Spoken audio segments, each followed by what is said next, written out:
It's the Opperman Report. And now, here is investigator Ed Opperman. Okay, welcome to the Opperman Report.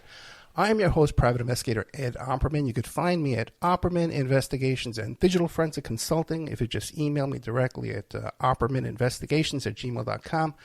If you like our show, be sure and check out our Patreon, Opperman Report Patreon. Everything you hear Monday to Friday on AM/FM radio, you could find at the Opperman Report Patreon with all the ads and the commercials cut out, so you'll never miss a show. If you go to our archives at Spreaker.com, you'll find our guest today. We did a previous show with him many, many years ago, before Trump was even elected. David Cay Johnston. That's David Cay Johnston. You can find him on Twitter by that same name, David Cay Johnston. In fact, if you just put in David Cay, C-A-Y, it'll pop right up. Newest book out there is called The Big Cheat, How Donald Trump Fleeced America and Enriched Himself and His Family. Mr. David Cay Johnston, are you there? I sure am. Hey, thank you so much. Hey, before we get into the new book, and I know we want to talk about that helicopter pilot too as well, remind the audience, who is David Cay Johnston? If they saw your face, they'd recognize you immediately from MSNBC and CNN. You're all over the place. But remind them.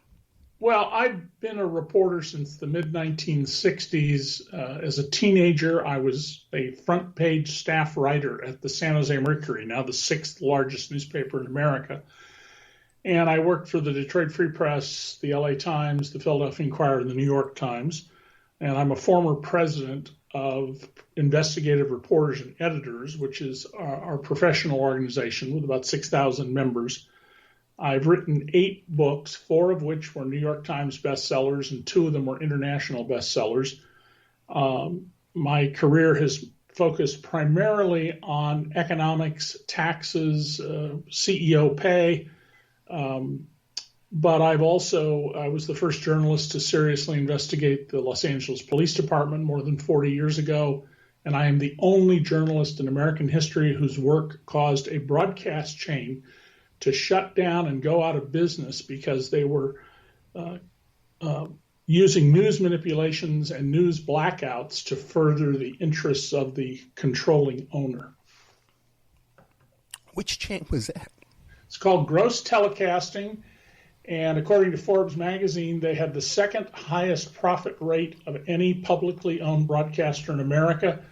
TV stations back then were typically making about a 17% profit on sales. This guy was making 50%, and his AM radio stations, 90% profit margin. Whoa. 90 cents out of every dollar that came in. Typical business, it would be the opposite. You'd keep 10 cents, and you'd have 90 cents in operating expenses. And it took 3 years of my reporting and 11 years of litigation, but eventually he was forced off the air as a result of my exposés, and that coverage brought about a significant change in American journalism. Up until that time, it was unusual and rare for news organizations to report on misconduct by other news organizations.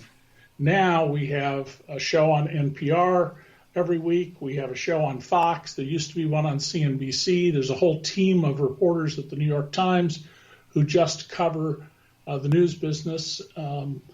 And not long after I started covering this in 1973 in the Detroit Free Press, the Los Angeles Times, where I later worked, set up the pioneering first full-time beat covering the news itself as a news story. And you won the Pulitzer Prize in 2001.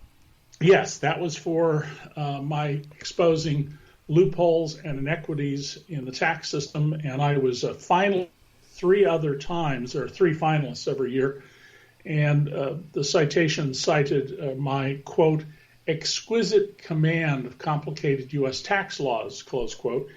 And while I am not a lawyer, I have been for the last 15 years on the faculty at Syracuse University College of Law, and for 8 of those years at the graduate business school there, where I've taught law, even though I'm not a lawyer. And you got 8 kids. All long grown and gone. Well, yeah. And I guess with 8 of them, you don't have that empty nest, right? Because grandkids come along, they come and go. Now, you mentioned this litigation you had when you were reporting on this radio company here, but you had litigation, too, in Trump, the making of Donald Trump, right?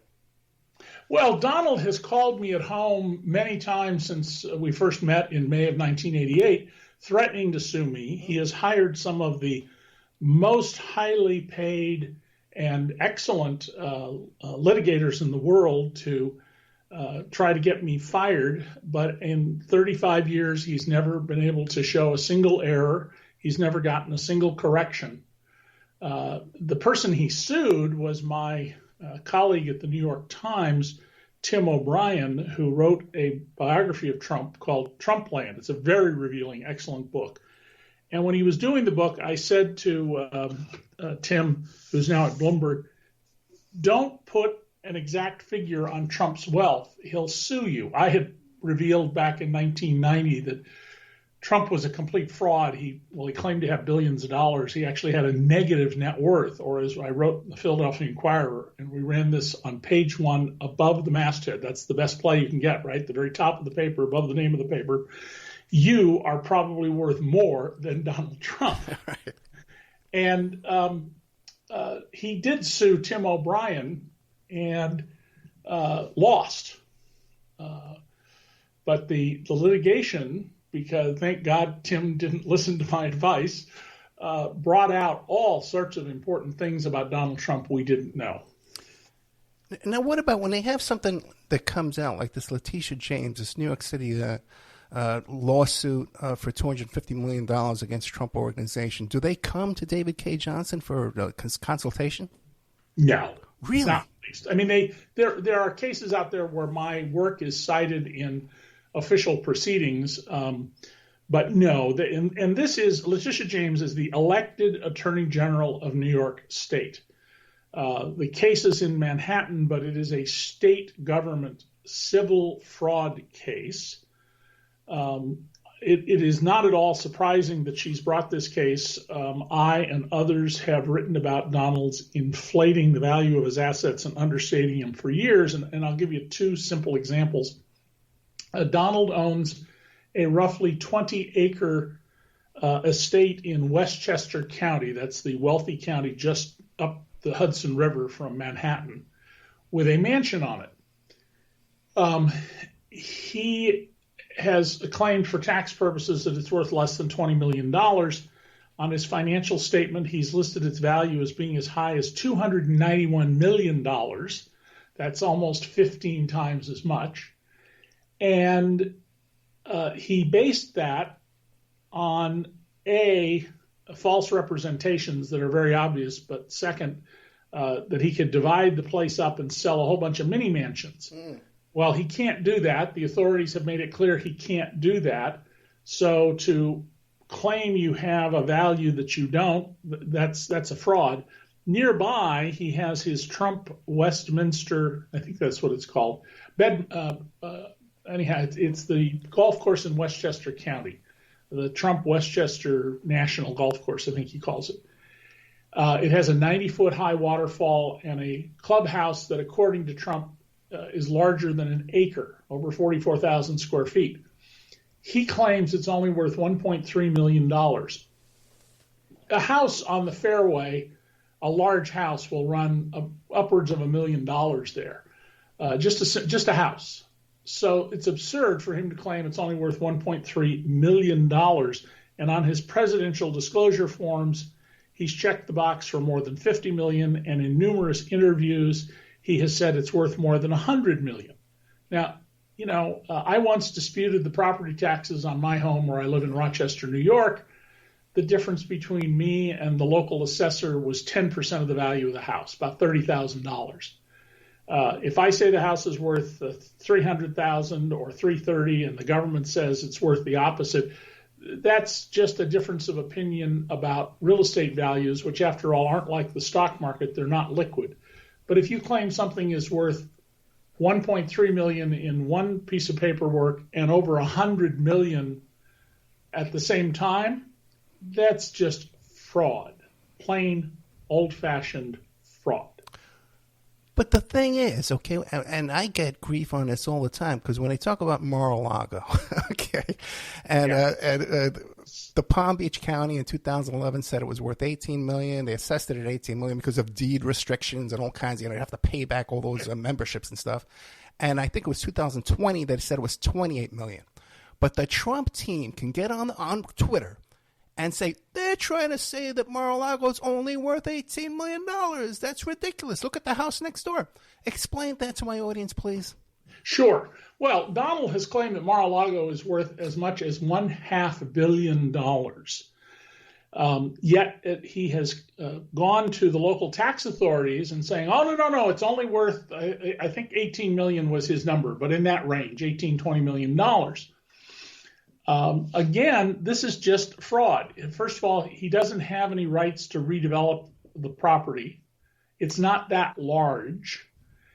And it's typical of what Donald does. By the way, when Donald bought this property, he told everybody, he wrote in his books, I paid cash for it. Well, I have in my files a document from Chase Bank in which the banker writes to Donald, attached are all of the documents for your $10 million mortgage on Mar-a-Lago, which he bought for $8 million as the cost, and took $2 million to pocket. And we want to reassure you, we will not file this mortgage anywhere. New York state law requires that all New York issued mortgages be recorded, even if the mortgage is on a house in Florida. It was a violation of the law to not file this mortgage. And it's indicative of how Trump gets people to commit crimes, which this could have been prosecuted as a crime, to lie, to falsify the public record. And for him to say, gee, my house in Mar-a-Lago is only worth $20 million, tax authorities, and then argue that it's worth $500 million in his civil fraud case underway right now is a further example of that's fraud. If he said it's worth $25 million or $30 million, that's not fraud. But the $500 million, that's fraud. But now he's already lost. It's been adjudicated that this is fraud. Okay, in New York State, there are 7 charges, Ed. Right. On the charge of persistently committing fraud, the judge has already ruled he committed fraud.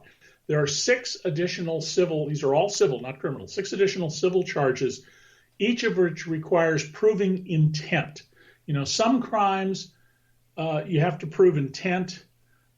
Some you don't have to. They are per se, if you do them, crimes or wrongs. And so the trial is about 2 things. In the other 6 examples was this deliberate knowing fraud. I think you're going to find the judge will rule it was. And then how much in damages do you owe? And the legal principle here is, imagine, Ed, you work for a business that shuts down on Friday night at 5 o'clock and reopens Monday morning at 9. You take a $100 bill out of the till. You go to the casino, you gamble, you get lucky, you win a lot of money. You go put the $100 back and you put your $1,000 of winnings in your pocket. Well, A, you committed a crime, even though it had no material impact on the business. You put the money back before it reopened. You still committed a felony. And second, the $1,000 you won is not your money. It is what the law calls ill-got gains.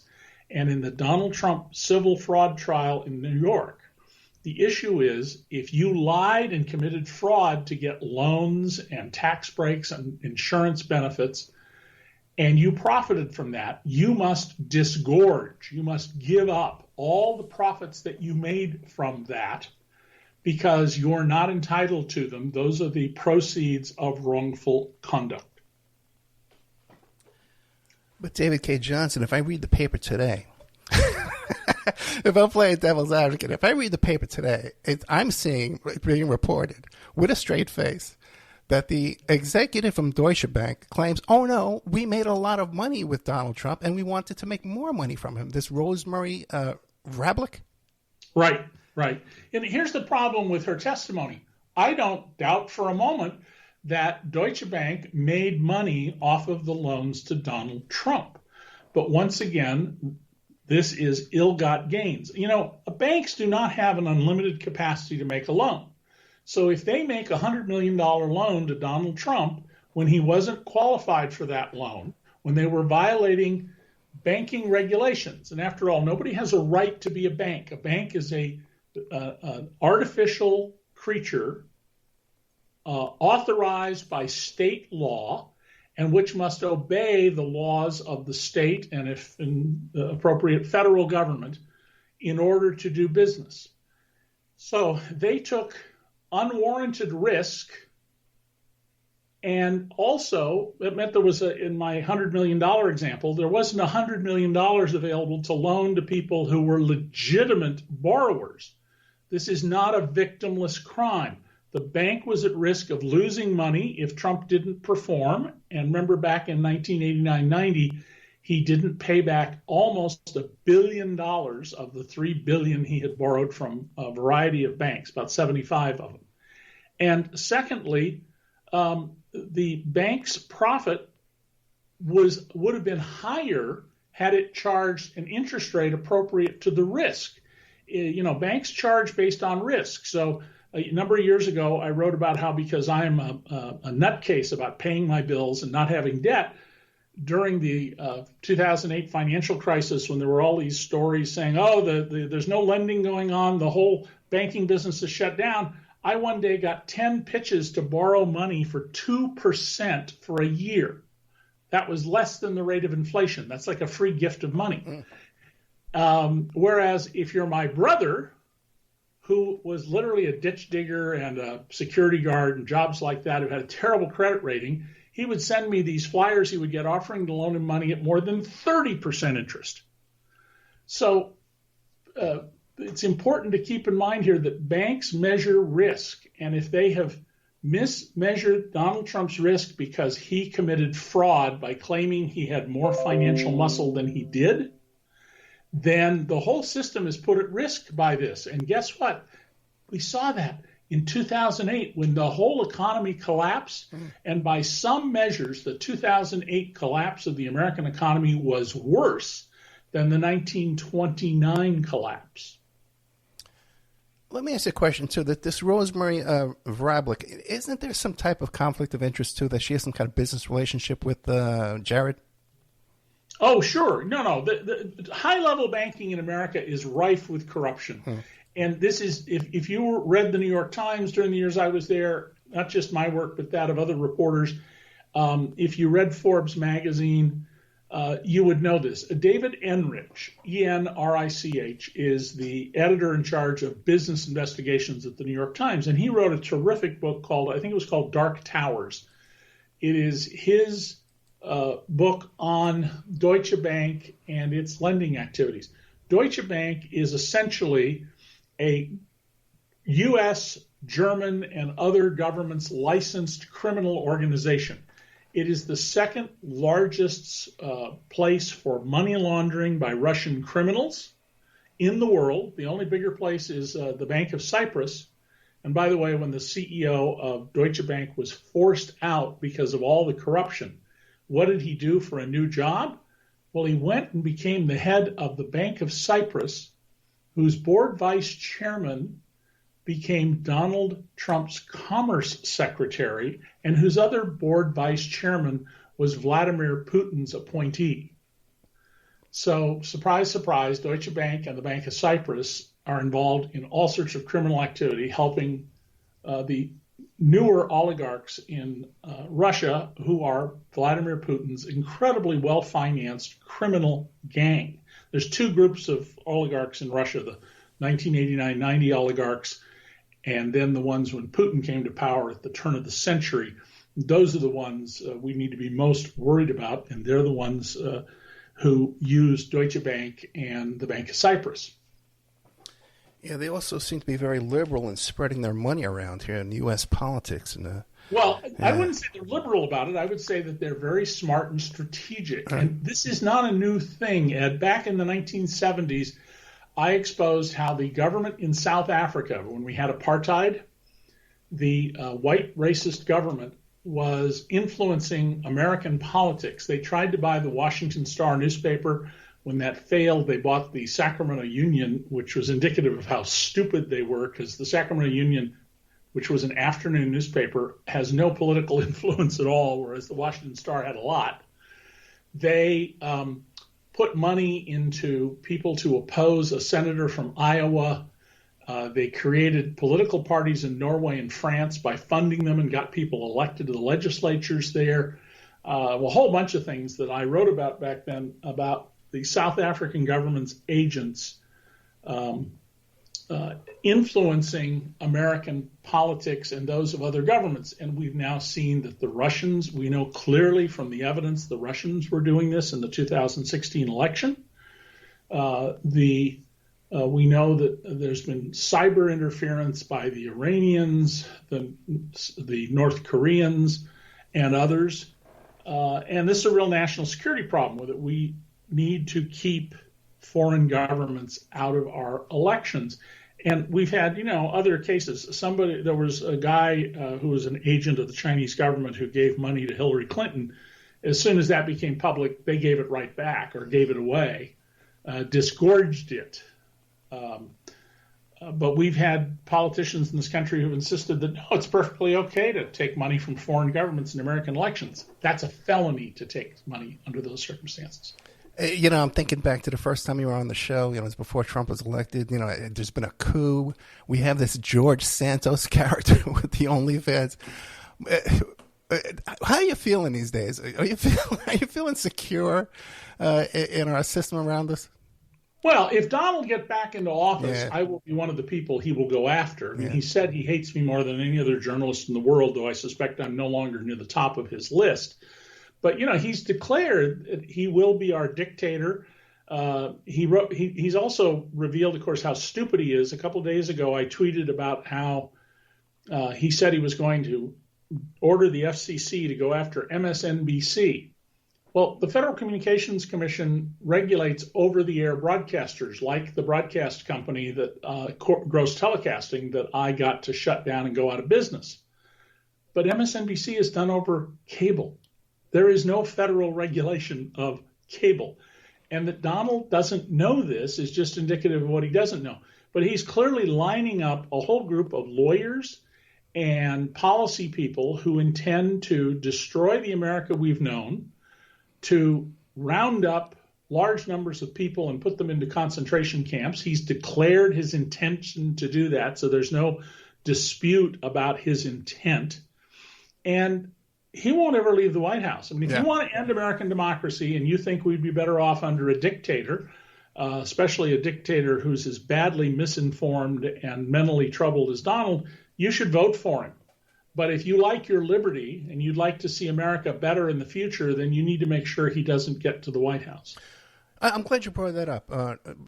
First of all, I'm terrified, too, of what could possibly happen to me. But the thing is, do you believe he's competent to stand trial? Is he competent to assist in his defense at this trial?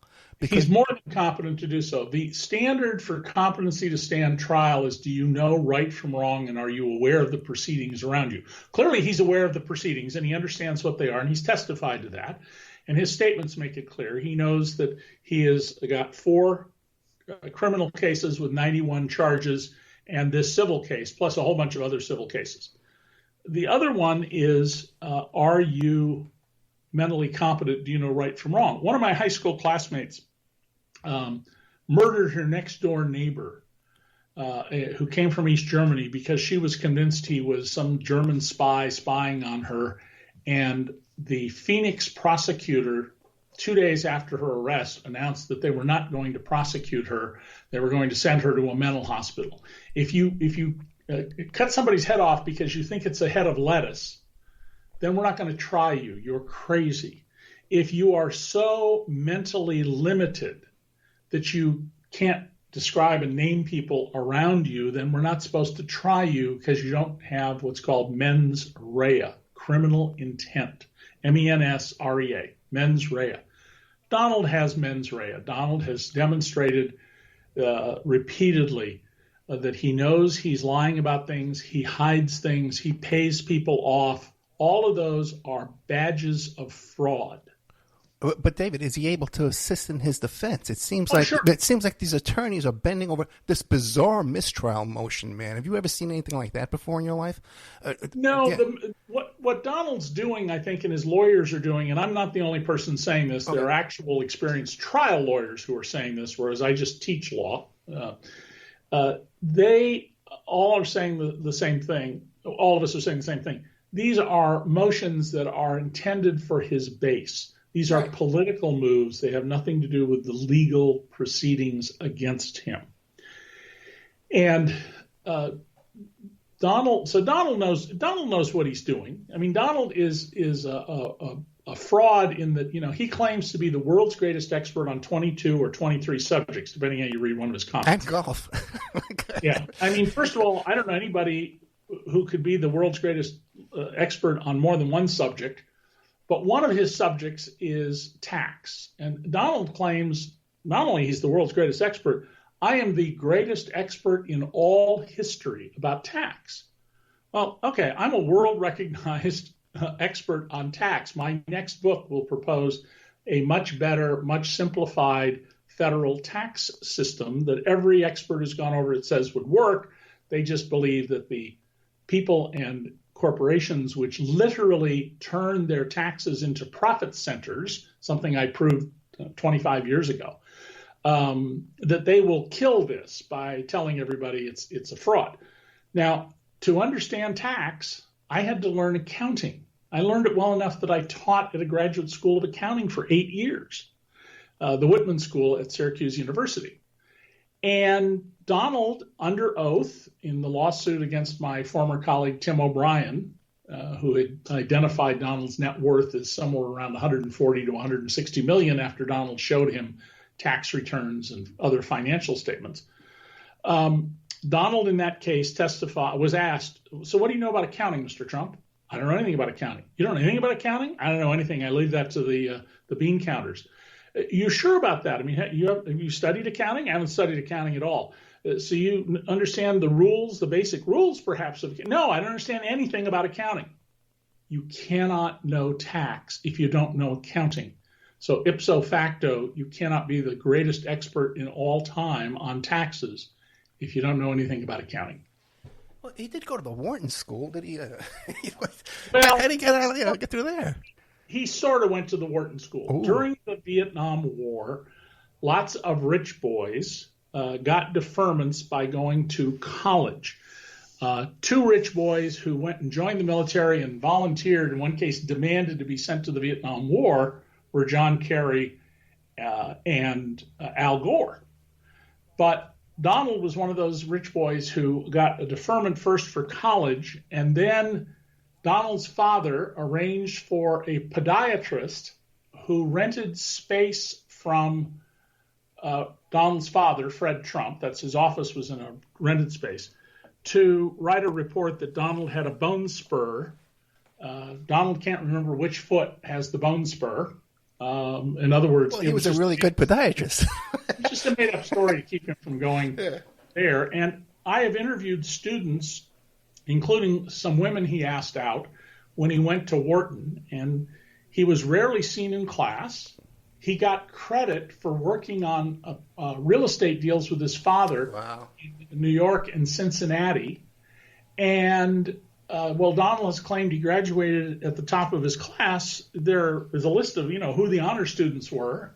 And, by the way, he makes you think by saying the Wharton School that he went to the graduate school at Wharton, which is a finance school. It's not a managerial school. It's a finance school.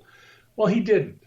He went to the undergraduate program at that college, not the graduate program.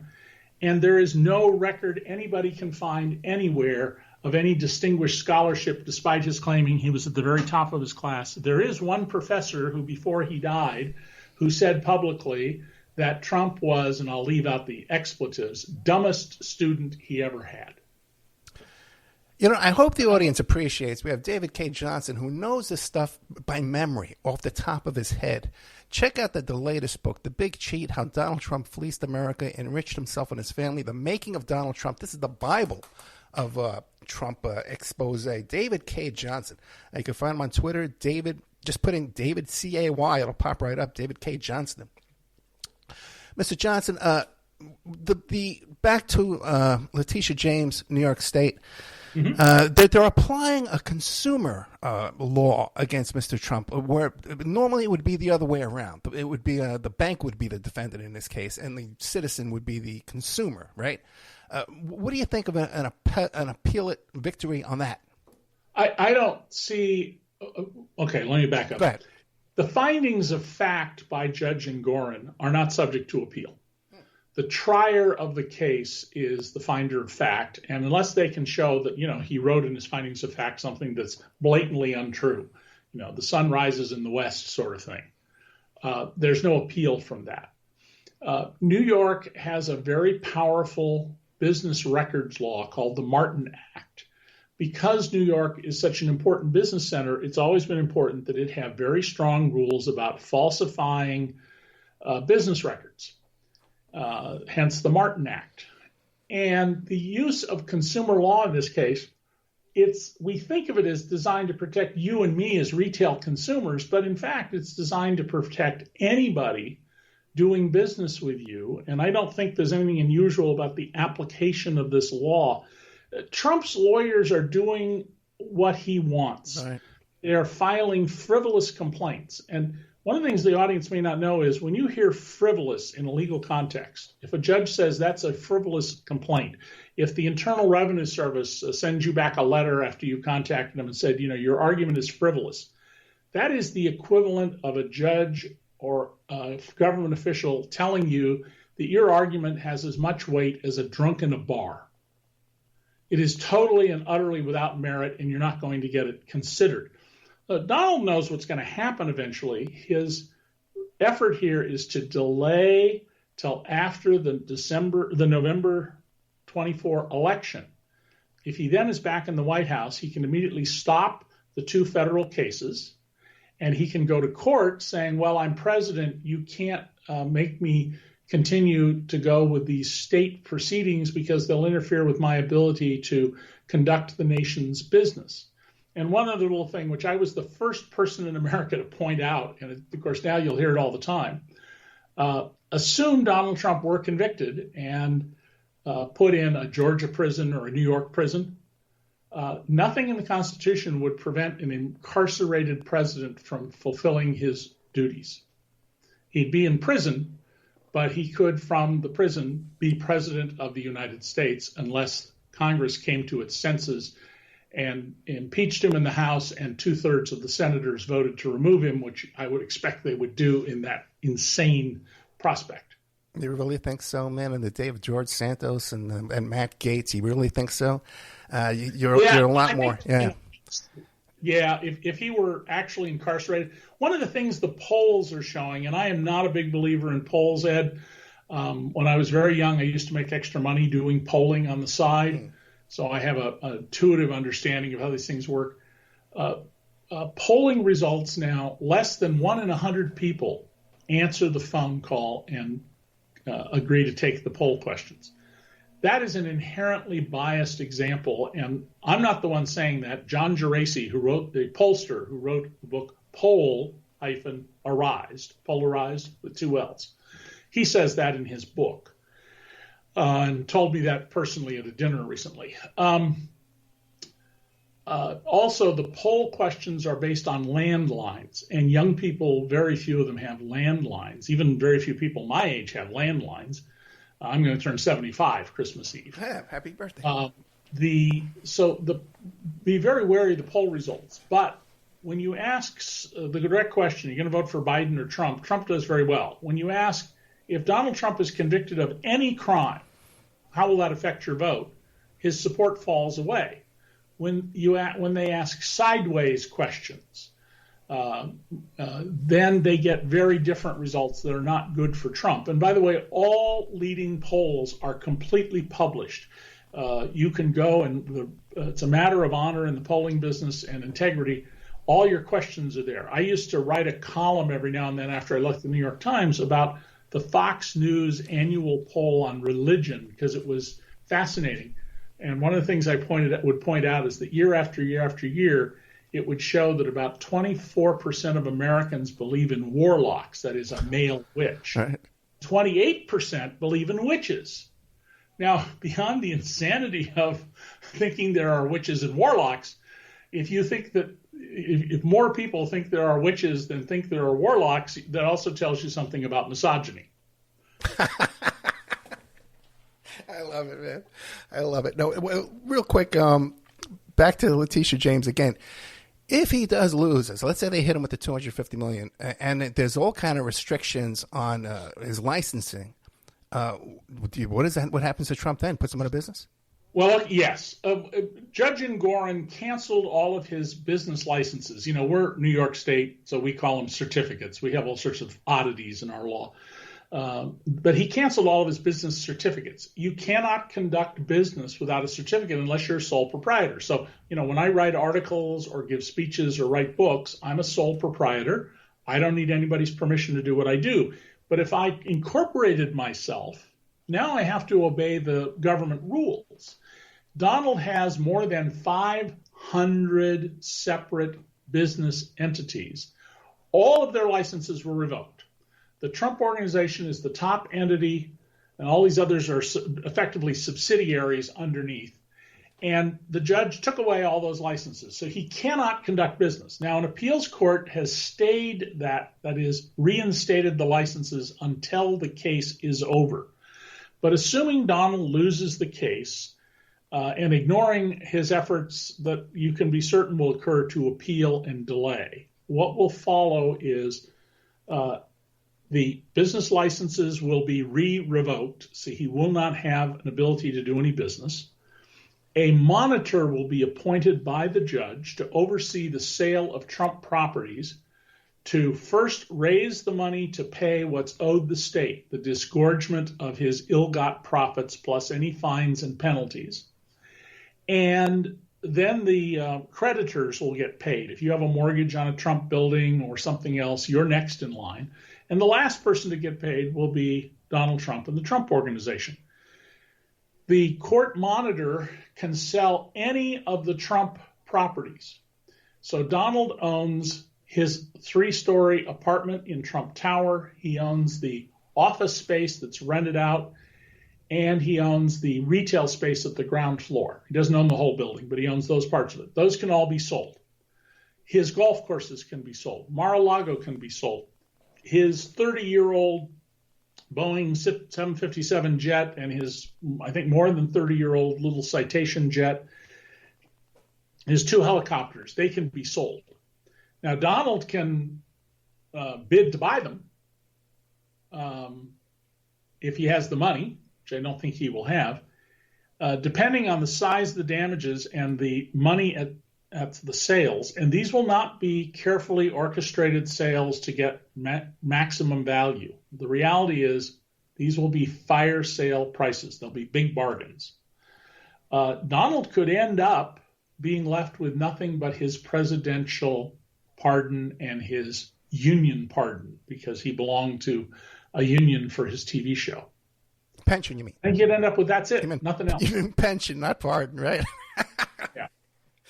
Right? You mean his presidential? Say it one more time. You mean his presidential pension and his union pension, not his. Yes. You said pardon. That's a Freudian slip there, my friend. Sorry, old age. His 2 pensions, and he's not taking Social Security. He can apply for Social Security, right, and get whatever he's entitled to there. He didn't take significant salary, so he may have a very small payment. We don't have his whole career work history. But he could literally be stripped down to that. And, of course, there are all sorts of other cases out there. He owes $5 million to the woman that the judge found that he raped, the writer E. Jean Carroll. She has a second case against him where he's going to owe more damages. And he's being sued by a variety of other people who, not all of whom, but some of whom have a very good prospect of prevailing against him. So I think Donald Trump's going to spend the rest of his life in litigation, and he's going to see his financial muscle shrivel rapidly. Okay, David Cay Johnston, there is currently a court monitoring, and he needs to seek approval before doing any financial transactions in New York State, but he just transferred $40 million. Right. That is indicative of Donald's utter disregard for law.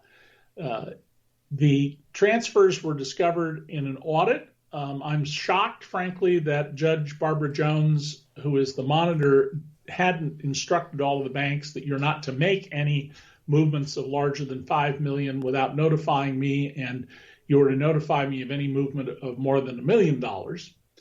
I think the monitor's powers need to be increased. Donald can be sanctioned for this, fined for it. His side of the story is, we had to do this to pay a $29 million tax bill. We'll see if that's actually the case.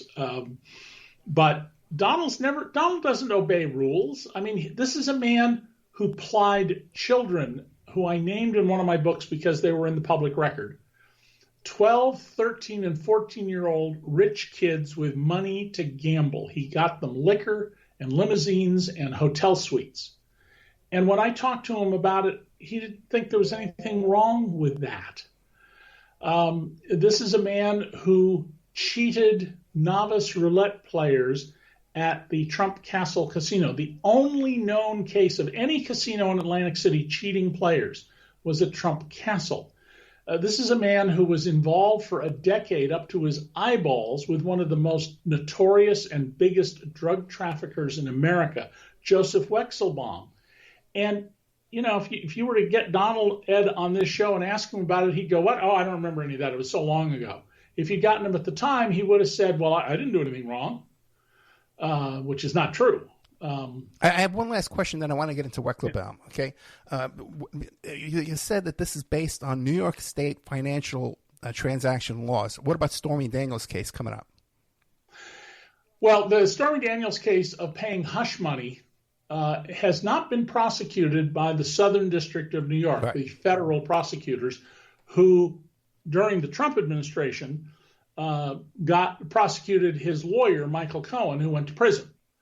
They have a slam dunk case there, but for whatever reason, the Justice Department has decided not to prosecute that case, probably because they think it's small potatoes compared to the other offenses.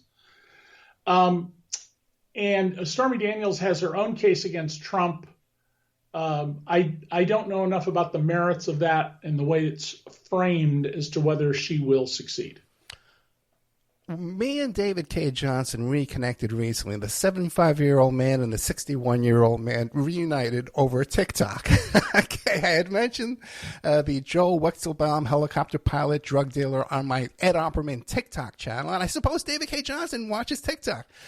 Mr. Johnston, tell us a story about Joe Wexelbaum, the pilot. Sure. Well, if you own a casino in Atlantic City, you needed a fleet of helicopters and you needed some small jets on charter to bring in high rollers. And the other big casinos, Caesars, Bally's, Harrah's, they hired reputable helicopter firms to fly people from New York City and Boston and Philadelphia and Baltimore and Washington to the casinos. Donald turned to a very sketchy outfit that got most of its capital from a politically connected deal with the state government. They got their money from the taxpayers, not from investors. They had a sketchy record in other areas as well and went through several bankruptcies and reorganizations. And one of the heads of this company was a guy named Joseph Wexelbaum. He was a twice convicted felon and a mob associate. He's not technically a mafioso because he's not a Sicilian, but he was deeply involved in frauds and other businesses with the mafia. And Wexelbaum managed not only the helicopters for Donald's high rollers, but the Ivana, which is what Donald called his Euro helicopter.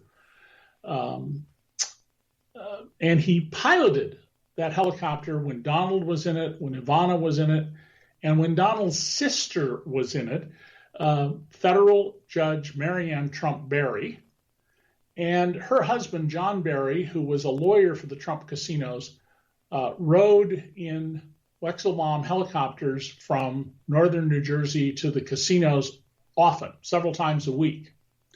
So Wexelbaum gets caught by the DEA, the Drug Enforcement Administration. He has been importing tons of cocaine and marijuana from Colombia to North Miami, Florida, where he had a used car dealership, and then having mules drive the drugs north to Cincinnati to distribute them.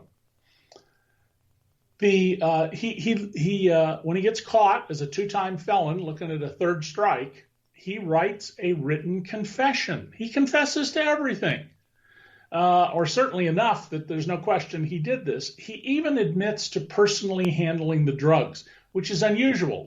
Pablo Escobar did not load drugs into boats or airplanes to send them to America. That just as the chairman of ExxonMobil doesn't personally go pump gasoline. But Joe Wexelbaum did.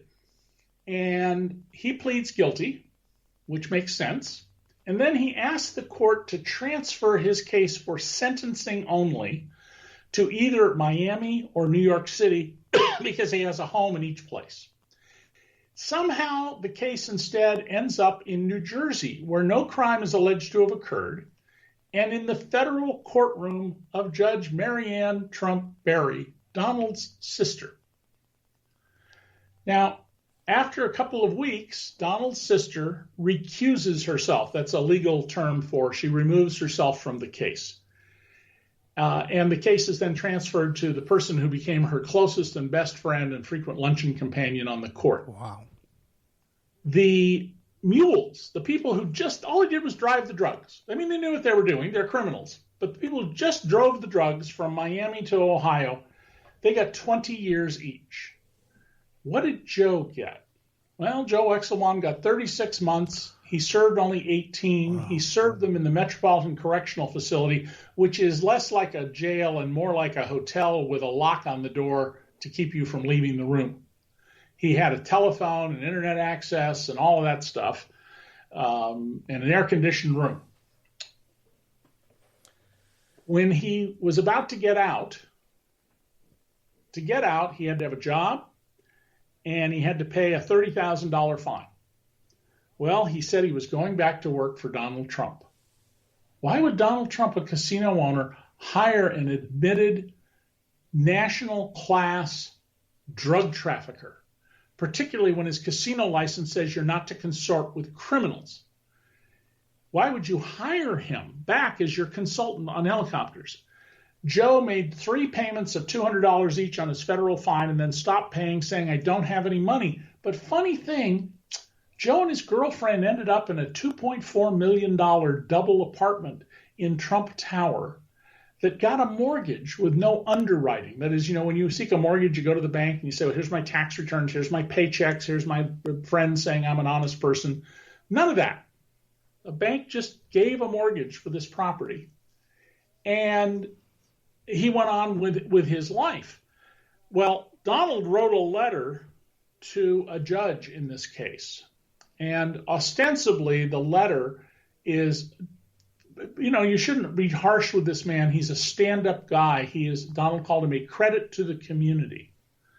But if you read the letter, which is quoted in my book, The Making of Donald Trump, and which you can find online if you want to do a search. It was originally put out by the Smoking Gun website, and a lot of Trump documents at the Smoking Gun. You read that letter, you'll realize the letter is not written to the judge.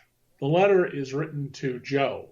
And what it says is, hey, partner, keep your mouth shut and I will take care of you. Just take the weight, go to jail, keep your mouth shut, I will take care of you. And indeed, that's what Donald did. Almost nobody knows this because my former newspaper, the New York Times, wouldn't touch it. They just wouldn't touch it. The reason I was told is it was too old. It was ancient history. It happened, he wrote the letter in 87 or 88. Ancient history. Never mind the fact that the times when Hillary Clinton was running against Trump in 2016, devoted a third of the front page to a profile of her, a profile about what she was doing in the 70s, which would be even more ancient history. You there, Ed? Yeah, I'm here. The importance of having David Cay Johnston come back on this show, because no one is talking. Ed, you there? Yeah, can you hear me? I can hear you fine. Can you hear me, David?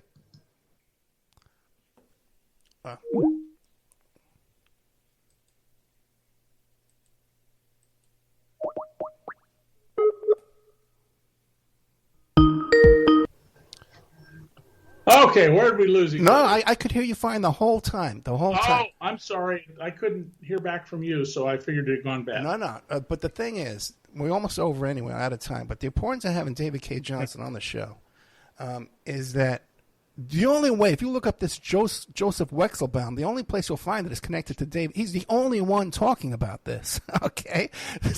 Well, Wayne Barrett, the great Wayne Barrett, actually broke the story back in 1992, and I wrote about it in the Philadelphia Inquirer.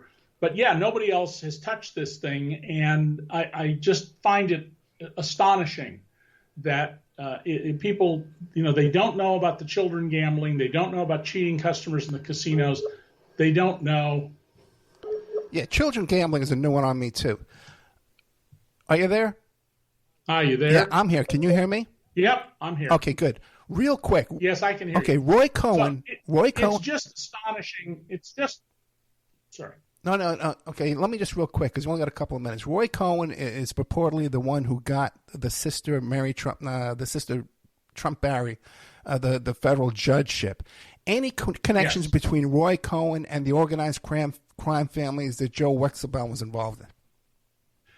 Yes. The notorious Roy Cohen, who did get Marianne Trump Barry her federal judgeship by calling up Reagan personally and saying, please do me a favor. He represented all sorts of mobsters, including the number 2 person in the Gambino crime family. Some people will tell you he was actually number 1. He represented people in the Genovese family. Aiello Della Croce?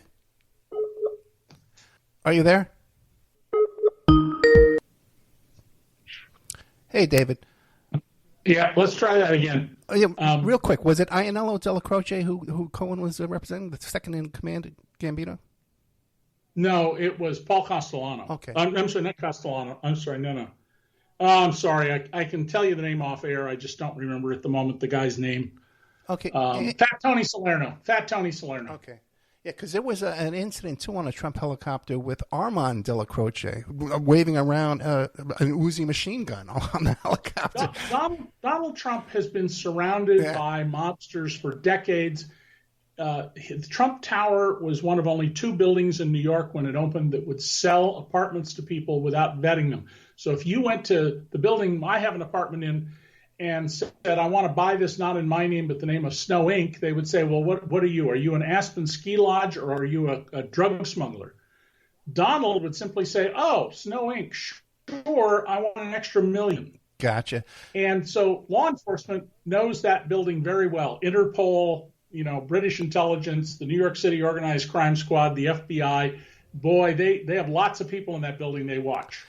David Cay Johnston, I can't thank you enough, my friend. The Big Cheat, how Donald Trump fleeced America and enriched himself and his family. That's the latest book, man. I can't thank you so much for coming on the show. You really, really, I can't imagine anybody that knows more about this stuff than you do. Thank you. Take care, Ed. Thank you. Good night.